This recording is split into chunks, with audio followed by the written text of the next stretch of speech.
Baco, bace, bayangkan jika bayi manusia lahir dari rahim seekor sapi. Itulah awal dari kegemparan yang mengguncang desa dan membuka luka lama yang nyaris terlupakan. Mari simak kisah ini hingga akhir, karena setiap detiknya akan membawa Anda pada rahasia yang tak pernah terbayangkan. Di sebuah desa kecil bernama Karangsari yang terletak di kaki Gunung Slamet, hidup seorang kepala desa tua yang bijak dan dihormati bernama Pak Sastro.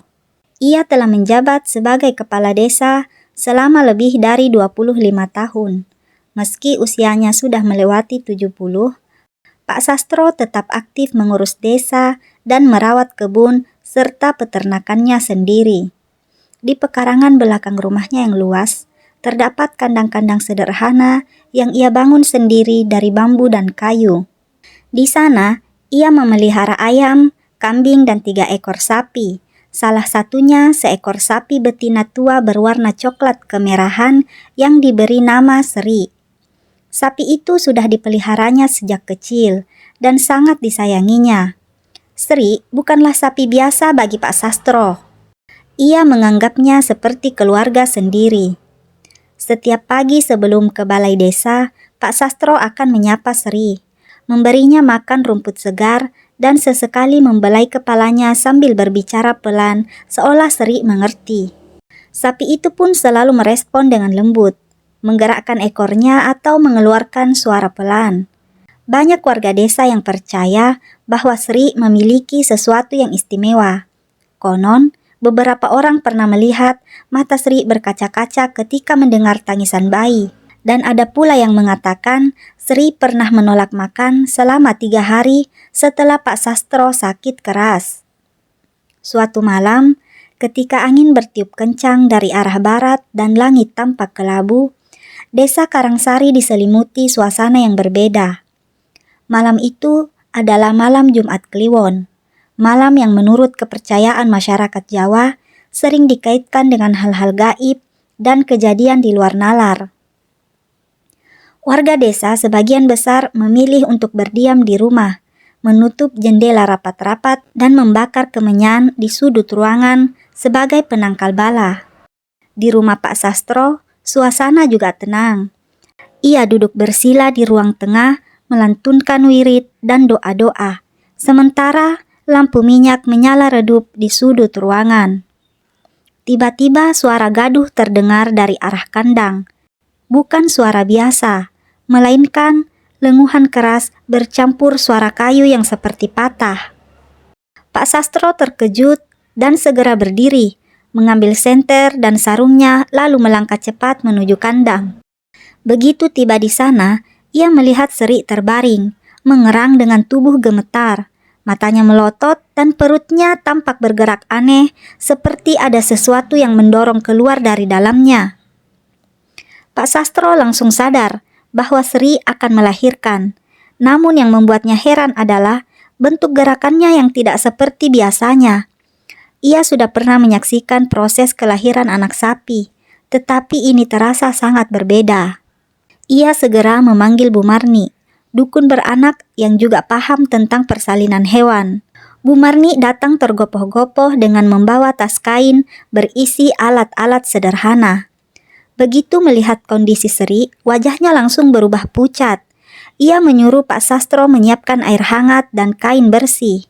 Ketika proses kelahiran dimulai, Bu Marni terkejut karena yang keluar bukanlah kepala anak sapi seperti biasanya, melainkan sesuatu yang berbentuk lonjong, terbungkus selaput putih seperti bayi manusia.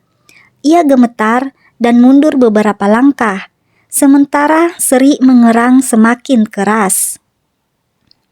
Setelah beberapa saat, lahirlah 2 makhluk kecil dari perut Sri, masing-masing terbungkus ketuban yang bening. Ketika selaput itu sobek, yang tampak bukan anak sapi, melainkan 2 bayi manusia laki-laki yang tampak sehat dan menangis keras. Bu Marni langsung terduduk dan menangis, sementara Pak Sastro terdiam dengan tubuh gemetar. Ia tidak percaya apa yang baru saja ia saksikan. 2 bayi manusia dengan kulit merah muda dan rambut hitam lebat keluar dari perut seekor sapi. Tidak ada seorang pun yang dapat menjelaskan kejadian itu dengan logika. Pagi harinya, berita tentang kejadian aneh itu menyebar dengan cepat ke seluruh penjuru desa. Warga berdatangan ke rumah Pak Sastro untuk melihat bayi-bayi ajaib itu. Sebagian membawa sesajen, sebagian membawa air suci dari mata air Sendang Tirtosari, dan sebagian lagi hanya berdiri di kejauhan dengan wajah ketakutan. Para sesepuh desa berkumpul untuk membahas kejadian tersebut. Mereka sepakat untuk memanggil Mbah Wiryo, seorang pini sepuh yang tinggal di dusun sebelah dan dikenal memiliki ilmu kebatinan tinggi. Mbah Wiryo datang dengan mengenakan kain batik dan tongkat kayu jati. Ia langsung menuju tempat bayi itu disimpan, di sebuah bilik kecil yang dijaga oleh Bu Marni dan 2 warga perempuan lainnya. Setelah duduk bersila dan memejamkan mata beberapa saat, Mbah Wiryo berkata bahwa bayi-bayi itu bukan manusia biasa. Ia mengatakan bahwa kejadian ini adalah pertanda besar dari alam. Ia menjelaskan bahwa menurut kitab kuno yang pernah ia baca, jika seekor sapi melahirkan manusia, maka desa itu sedang dalam keadaan tidak seimbang antara alam nyata dan alam goib. Mbah Wiryo menyarankan agar desa segera mengadakan ruatan besar. Ruatan adalah upacara adat Jawa untuk membersihkan desa dari energi negatif dan memohon keselamatan kepada Tuhan dan para leluhur. Pak Sastro menyetujui saran itu dan segera mengadakan pertemuan dengan seluruh warga desa untuk mempersiapkan upacara tersebut. Mereka mengumpulkan bahan-bahan seperti kemenyan, bunga 7 rupa, nasi tumpeng, ayam cemani, dan berbagai sesaji lainnya. Sementara itu, 2 bayi yang lahir dari seri tumbuh dengan cepat. Hanya dalam waktu seminggu, tubuh mereka tampak seperti bayi usia 3 bulan. Mereka tidak rewel, selalu tenang, dan hanya menangis ketika malam Jumat. Mata mereka selalu menatap tajam ke arah orang yang melihatnya, seolah bisa membaca pikiran. Bu Marni yang sementara waktu merawat mereka mengaku pernah bermimpi didatangi seorang perempuan berjubah putih yang berkata bahwa bayi-bayi itu adalah titipan dari langit. Upacara ruatan akhirnya ditetapkan pada malam Selasa Kliwon, 5 hari setelah bayi-bayi itu lahir. Malam tersebut dipilih berdasarkan perhitungan weton Jawa yang dilakukan oleh Mbah Wiryo. Warga desa bersama-sama gotong royong membersihkan balai desa, menyiapkan panggung kecil, dan membuat gunungan dari hasil bumi, seperti pisang raja, ubi, jagung, dan ketela pohon. Beberapa ibu-ibu menumbuk beras menjadi tepung untuk membuat apem, makanan khas Jawa yang dianggap sebagai simbol permohonan maaf dan penolakan bala. Di rumah Pak Sastro, persiapan pun berjalan dengan hikmat. Kamar tempat bayi-bayi itu dirawat dihias dengan janur kuning dan bunga melati. Di pojok ruangan diletakkan kendi berisi air dari 7 mata air yang berbeda, yang menurut tradisi bisa menangkal roh jahat. Di atas pintu digantungkan daun kelor dan bawang merah bawang putih sebagai perlambang penjaga agar makhluk halus tidak bisa masuk. Malam ruatan tiba dan desa diselimuti suasana sakral. Semua warga berkumpul mengenakan pakaian tradisional. Laki-laki mengenakan lurik dan blangkon, sementara perempuan mengenakan kebaya serta kain jarik. Anak-anak duduk di pangkuan orang tuanya dengan mata penuh rasa ingin tahu. Di tengah panggung, Mbah Wiryo duduk bersila menghadap ke arah barat, membakar kemenyan dan mulai membaca doa-doa kuno dalam bahasa Jawa Kawi yang hanya dipahami oleh para tetua. Saat gunungan dibawa keluar dan diarak mengelilingi balai desa, warga mengikuti dengan membawa obor dan menabuh lesung. Suara lesung yang ditumbuk bersama-sama itu melambangkan semangat kebersamaan untuk menolak bala. Bayi-bayi itu kemudian dibawa ke panggung dalam nampan bambu yang dilapisi kain putih.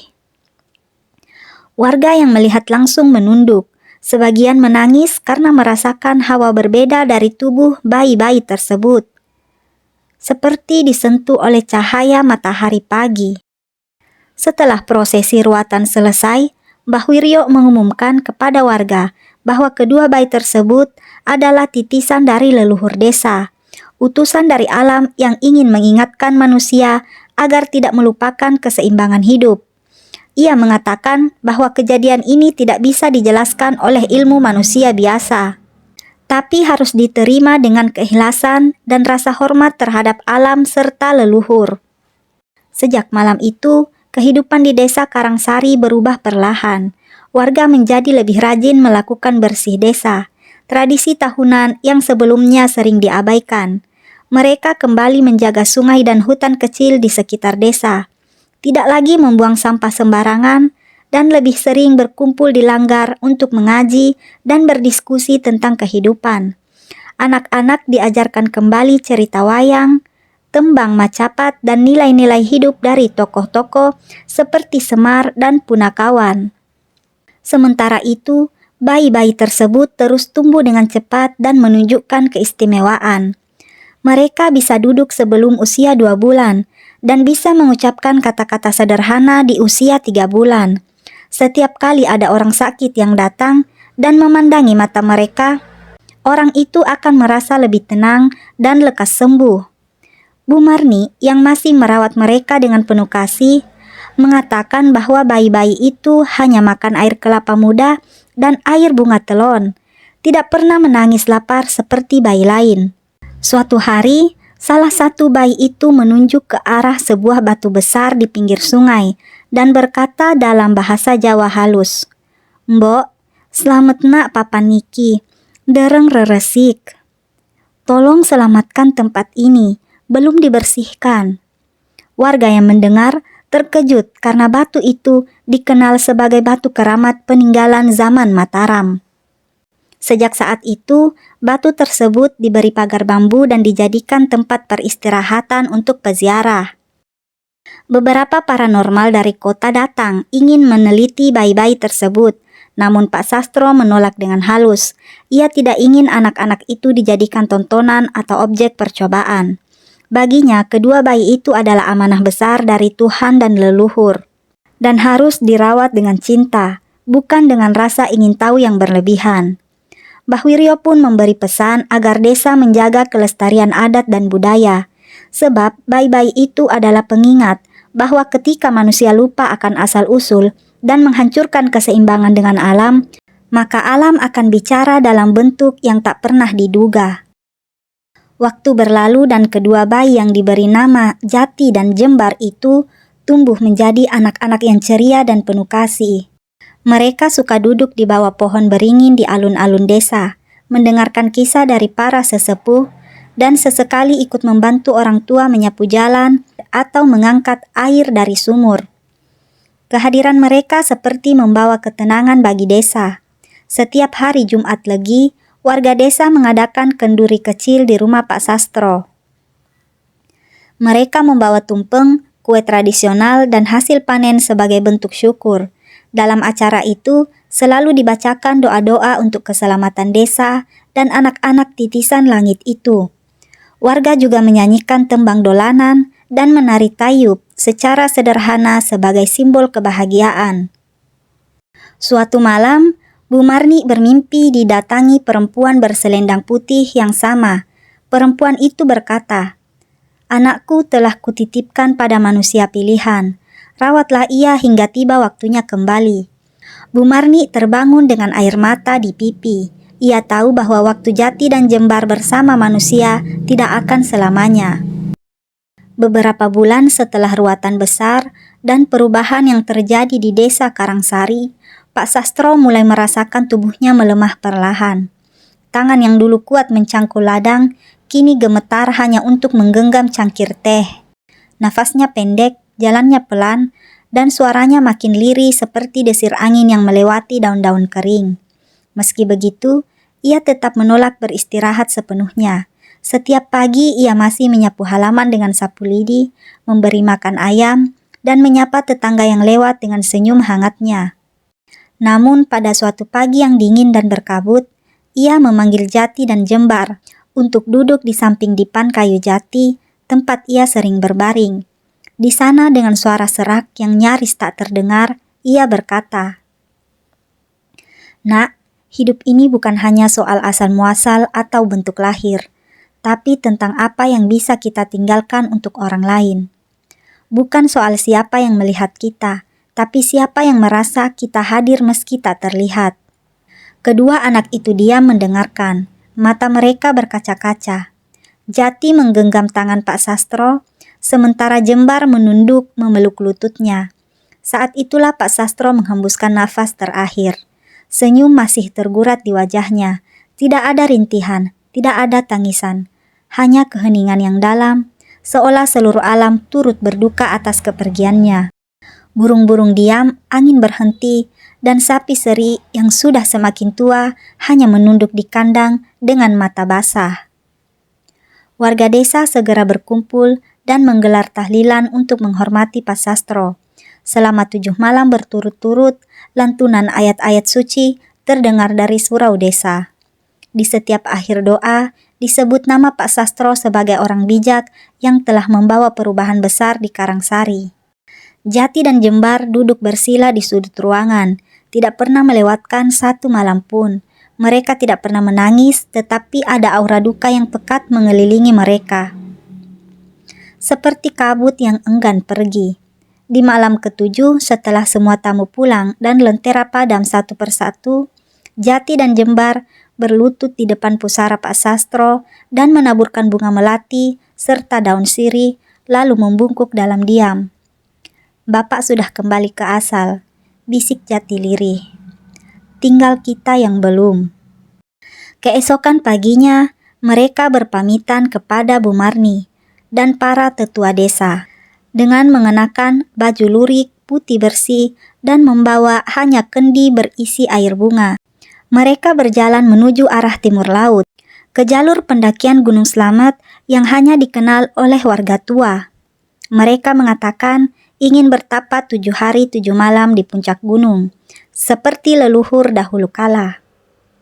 Namun kejutan terjadi beberapa minggu kemudian. Seorang arkeolog dari kota datang ke Karangsari karena mendengar kisah tentang sapi yang melahirkan bayi manusia.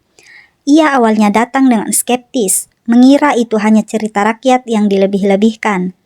Tapi saat ia berbincang dengan Mbah Wiryo dan diperlihatkan kain pembungkus bayi yang masih disimpan Bu Marni, ia mendadak pingsan.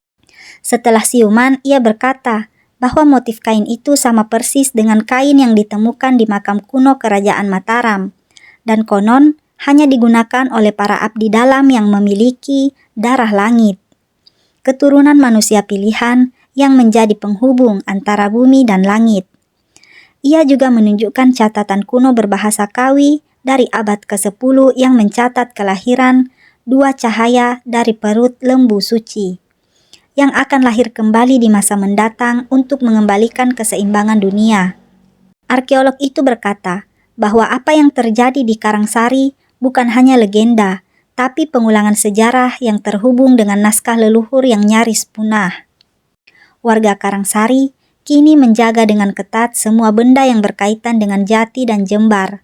Kain pembungkus mereka disimpan dalam kotak kayu cendana di surau desa. Kendi air bunga mereka diletakkan di altar kecil yang selalu diberi bunga segar setiap pagi. Setiap malam Selasa Kliwon, warga berkumpul di alun-alun desa, menyalakan obor dan menabuh lesung. Dalam sunyi malam, kadang terdengar suara tawa anak-anak dari arah gunung. Mereka percaya itu suara Jati dan Jembar yang masih menjaga desa. Kadang ada juga anak-anak yang bermimpi bermain bersama 2 bocah laki-laki yang mengenakan lurik putih dan selalu tersenyum. Mereka mengajarkan lagu-lagu lama, permainan tradisional, dan bahkan memberi petunjuk di mana warga harus menggali sumur baru saat kemarau panjang. Namun puncak dari semua kejadian terjadi setahun setelah kepergian mereka. Saat warga hendak menanam pohon beringin di tengah lapangan sebagai lambang peringatan, tanah yang mereka gali mengeluarkan cahaya lembut berwarna keemasan. Di dalamnya terdapat 2 batu kecil berbentuk lonjong, masing-masing seukuran genggaman tangan bayi. Batu itu hangat, berdenyut seperti jantung, dan ketika disentuh, semua yang hadir tiba-tiba melihat kilasan bayangan Jati dan Jembar. Berdiri di tengah cahaya, tersenyum dan berkata, "Kami tidak pernah pergi, kami ada di hati kalian." Batu itu kini diletakkan di altar khusus, tidak disembah tetapi dihormati sebagai simbol persatuan manusia dan alam. Dan sejak saat itu, Karangsari tidak pernah mengalami gagal panen, air sumur tak pernah kering, dan anak-anak tumbuh dengan sopan santun yang luar biasa. Cerita tentang sapi Pak Sastro yang melahirkan bayi manusia kembar kini bukan hanya dongeng untuk anak-anak, tetapi menjadi akar dari kepercayaan baru bahwa kadang keajaiban bukan untuk dimengerti, tapi untuk disyukuri dan dijaga, karena ia adalah pesan rahasia dari alam untuk manusia yang mau mendengarkan.